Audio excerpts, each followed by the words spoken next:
পশ্চিমবঙ্গের সমস্ত দুর্নীতির আতুর ঘর হচ্ছে কালীঘাট এবং ক্যামাক স্ট্রিট। যতক্ষণ না পর্যন্ত ইডি সিবিআইয়ের হাত সেখানে পৌঁছবে, পশ্চিমবঙ্গের মানুষ এটা মনে করেন, ততদিন পর্যন্ত এই দুর্নীতির মাথা বা মূল চক্র তা সেই জায়গায় পৌঁছানো যাবে।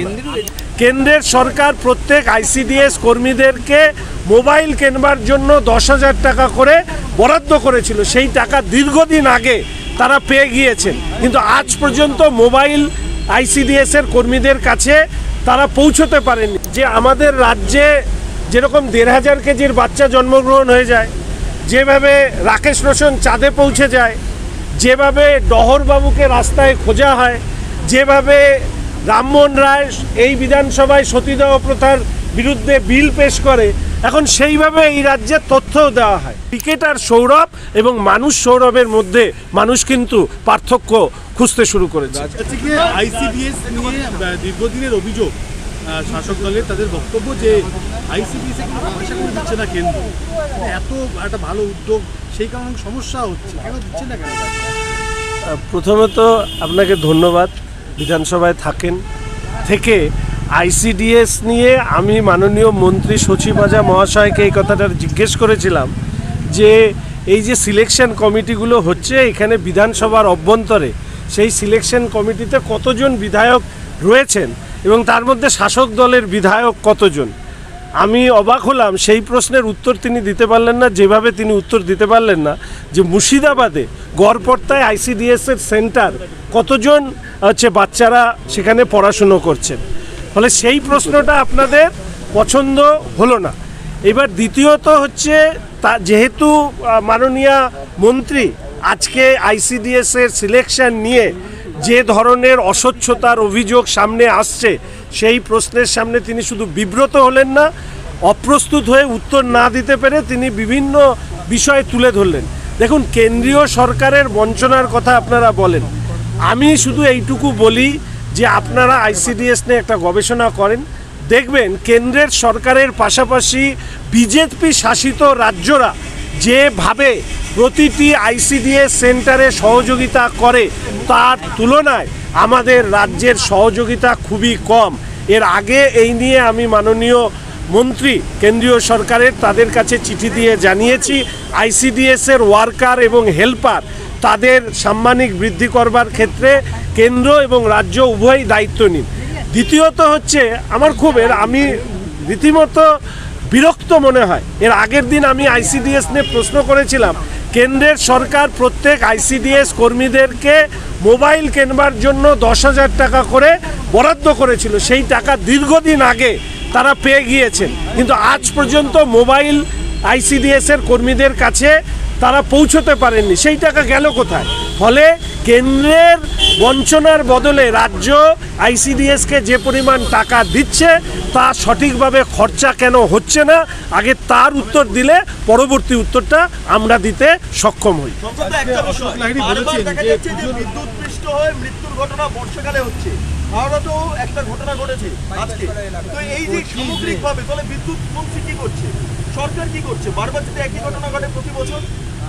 দেখুন, সরকার, আমাদের রাজ্যের সরকারের মন্ত্রী বা দলের নেতাদের একটা বড় বিষয় হচ্ছে সমালোচনা করা। সমালোচনা নিশ্চিতভাবে করবেন, কিন্তু নিজের মুখে তো আয়না ধরবেন। এই যে বিদ্যুৎপৃষ্ট হয়ে মৃত্যু হওয়ার ঘটনা যেভাবে রাজ্যে ঘটছে, আপনারা জানেন যে বিভিন্ন বড় শহরে, বিভিন্ন মেট্রোপলিটন সিটিতে আন্ডারগ্রাউন্ড কেবল ইত্যাদি তার প্রচলন হয়েছে। এই ক্ষেত্রে রাজ্যের সরকার কী ধরনের উদ্যোগ বা ভূমিকা নিচ্ছে তার উপরে দাঁড়িয়ে ভবিষ্যতে বিদ্যুৎপৃষ্টে মৃত্যু হওয়ার সম্ভাবনা রোধ করবার ক্ষেত্রে সরকারি উদ্যোগ কতখানি সেটা বোঝা সম্ভব হবে। আমি আশা রাখি রাজ্য বিদ্যুৎ পর্ষদ হোক বা সিএসসি হোক, নিশ্চিতভাবে রাজ্যের সরকার উভয় ক্ষেত্রে এই ওপর দিয়ে যে ইলেকট্রিক লাইন গিয়েছে সেটাকে আন্ডারগ্রাউন্ড করলে এই ক্ষেত্রে বিদ্যুৎপৃষ্ট হয়ে মৃত্যু হওয়ার সম্ভাবনা রোধ হতে পারে। এই ব্যাপারে সরকার উদ্যোগ নিক, এটাই চাই। একটা বিষয় যে আজকে পরিযায়ী শ্রমিক নিয়ে বিধানসভাতে তথ্য পেশ করা হলো, বলা হচ্ছে প্রায় 1 কোটির মতো পরিযায়ী শ্রমিক অন্য রাজ্য থেকে আমাদের রাজ্যে আসে, আমাদের রাজ্যে 21 লক্ষ। দেখুন, শ্রমমন্ত্রীকে আমি এই প্রশ্নটা করেছিলাম। এখন ঘটনা হচ্ছে যে আমাদের রাজ্যে যেরকম 1500 কেজির বাচ্চা জন্মগ্রহণ হয়ে যায়, যেভাবে রাকেশ রোশন চাঁদে পৌঁছে যায়, যেভাবে ডহরবাবুকে রাস্তায় খোঁজা হয়, যেভাবে রামমোহন রায় এই বিধানসভায় সতীদাহ প্রথার বিরুদ্ধে বিল পেশ করে, এখন সেইভাবে এই রাজ্যে তথ্যও দেওয়া হয়। মাননীয় শ্রমমন্ত্রীর কাছ থেকে এটা আমি আশা করিনি। যখন আমি ওনাকে প্রশ্ন করেছিলাম যে আপনার কাছে কি কোনো নির্দিষ্ট রেজিস্টার্ড কোনো তথ্য আছে যেখানে দাঁড়িয়ে বাইরের কোন শ্রমিক কত শ্রমিক এখানে আমার রাজ্যে কাজ করেন, উনি বললেন নেই। বলে উনি একটি পরিসংখ্যান দিয়ে দিলেন, যে পরিসংখ্যান দিয়ে তিনি বললেন 1 কোটি। আমি জানি না আইনমন্ত্রী হওয়ার সাথে সাথে তিনি গণিতজ্ঞ হয়ে উঠেছেন কিনা বা স্ট্যাটিস্টিক্স বিশরদ হয়ে উঠেছেন কিনা, এই ধরনের তথ্য, মনগড়া তথ্য সদনের অভ্যন্তরে পেশ করা এত বড় বর্ষিয়ান মন্ত্রীর পক্ষে অনুচিত বলে আমি মনে করি। 700 কোটি টাকার জমি সৌরভ গাঙ্গুলিকে 1 টাকায় দিয়ে দিলেন রাজ্য সরকার চিটফান্ডের জন্য। মানে আমি একটা প্রবাদ বাক্য চট করে মনে এসেছিল, কিন্তু বলতে পারলাম না। সৌরভ প্রবাদ প্রথম ক্রিকেটার, আমি ওনাকে অসম্ভব ভালোবাসি ওনার খেলা দেখতে। তবে দুজনই দুজনকে সঠিক চিনেছেন। এখন বুঝতে হবে কে কাকে বোকা বানিয়েছে। সৌরভকে বোকা বানিয়ে রাজ্যের সরকার বিজ্ঞাপন করেছেন কিনা, বা সৌরভ রাজ্য সরকারকে বোকা বানিয়ে জমি নিয়েছেন কিনা। এখন দুটো ক্ষেত্রেই আমাদের রাজ্যের বিপদ। আমি শুধু এইটুকু বিশ্বাস করি, সৌরভ যে পর্যায়ের সম্মান তিনি বাঙালিদের কাছ থেকে পান, আমি আশা রাখি সেই সম্মান রেখে এই জমি বিতর্ক এর থেকে উপরে উঠে উনি স্পেনে দাঁড়িয়ে, আমি কত কিলোমিটার দূরে আমি জানি না, উনি যে শিল্পপতি হওয়ার যে ইচ্ছা প্রকাশ করেছেন সেটা বাস্তবায়িত হোক। না হলে সৌরভ যে উচ্চতায় বাঙালির মনে বিরাজ করেন সেই উচ্চতার থেকে তিনি অনেকটাই নেমে যাবেন।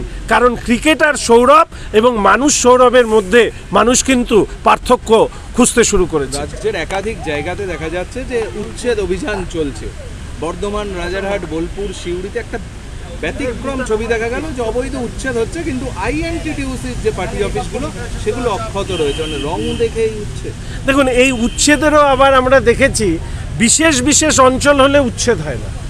বিশেষ বিশেষ অঞ্চল আর বিশেষ বিশেষ রাজনৈতিক দলের অফিস, তাদের শাখা সংগঠনের অফিস হলে উচ্ছেদ হয় না। এটাকে তো রাজধর্ম বলা হয় না, এটাকে বলা হয় দলীয় ধর্ম অনুসারে। অর্থাৎ এই উচ্ছেদের ক্ষেত্র প্রকাশ্যে বিভাজন, অর্থাৎ দল হলে তৃণমূল, শাসক দল হলে এক ধরনের, আর আরও একটি ভয়ঙ্কর প্রবণতা লুকিয়ে আছে। যে যে জায়গায় উচ্ছেদ হয়েছে সেই জায়গার যদি জনবসতি বা সেই জায়গায় কারা মূলত দোকান করে রয়েছেন, এইটাকে বিচার করে উচ্ছেদ হচ্ছে।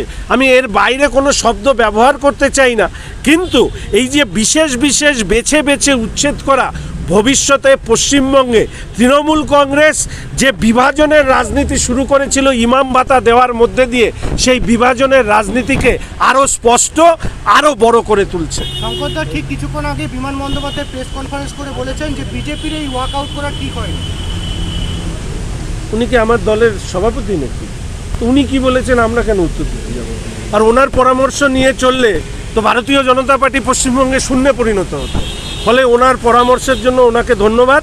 আমাদের দলের সভাপতি আছে, আমার বিরোধী দলনেতা আছে, আমরা তাদের পরামর্শ নিয়ে চলি।